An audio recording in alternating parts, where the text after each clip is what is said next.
Hey Aquanuts, question and answer time. First up, we have Wendy. She asked, what does weekly maintenance look like on a saltwater gunite pool about 20,000 gallons? That is a great question, Wendy. First thing you're going to want to do is make sure that you are testing all of your chemicals every week. Not just chlorine, pH, and salt, but everything else also. You're going to need to make sure that all of those numbers are in check. It's going to be pretty easy once you get the hang of it. Next, you're going to want to vacuum your pool weekly. That means getting the debris up off the bottom. After that, you're going to want to skim off the top, any leaves that might be floating on the surface of your pool. Get those out of there. Clean your skimmer baskets.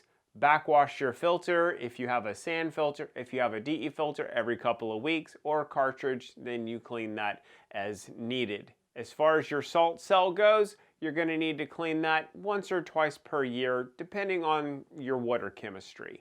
But it's pretty much just like taking care of any other pool. With the exception of the gunite part, you're going to need to keep your calcium where it needs to be, somewhere between 200 and 500 parts per million.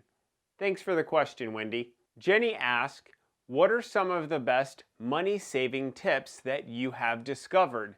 Well, Jenny, this one's pretty easy, and you've heard me say it over and over again if you've been in any of the Facebook groups that I'm in or listened to this YouTube channel at all. Number one is going to be a variable speed pump. Hands down.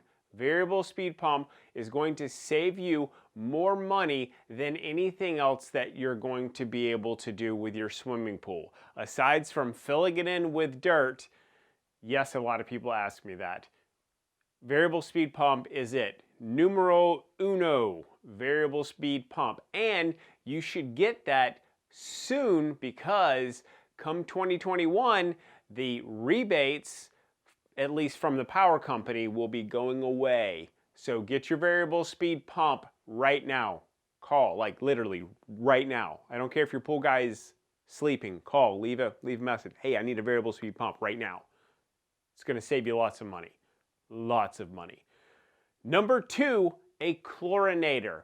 Something that will automatically drip chlorine into your pool on a regular basis. This could be a tablet feeder, such as the NST feeder that I did a video of. It could be the Rainbow Chlorinator by Pentair.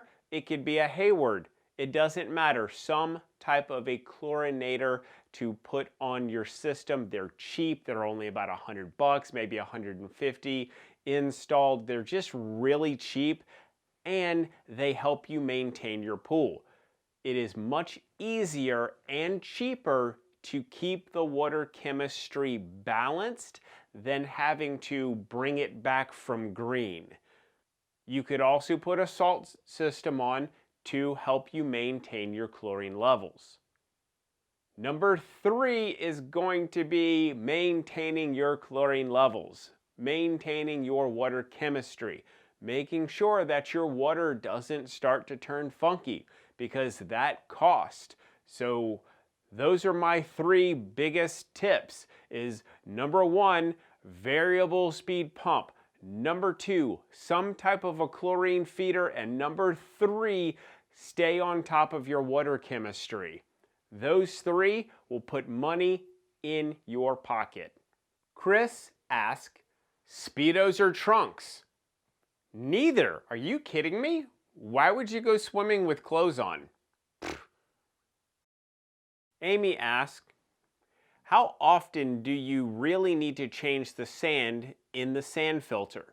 We were told every year, but our neighbors just did theirs for the first time in 20 years. Amy, this is a great question.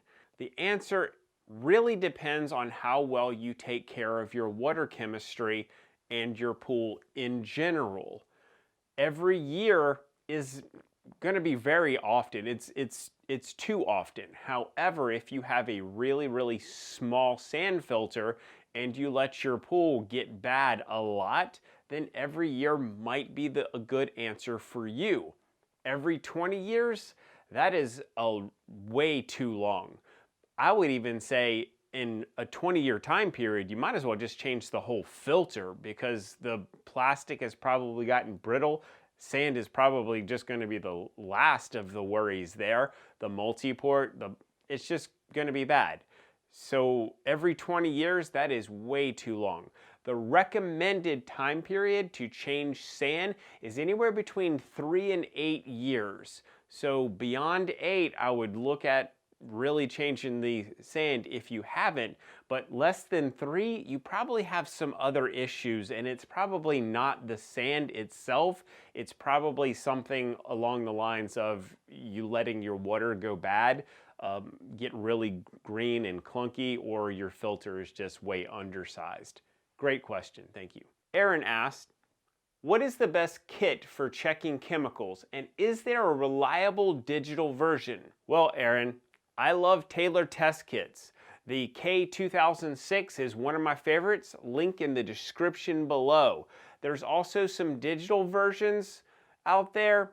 I haven't tried those, but there are great reviews on those. I'll link a couple in the description below. Go ahead and check those out. However, the drip test, the K2006 made by Taylor, that's a really good kit. I like that one a lot. Thanks for the question.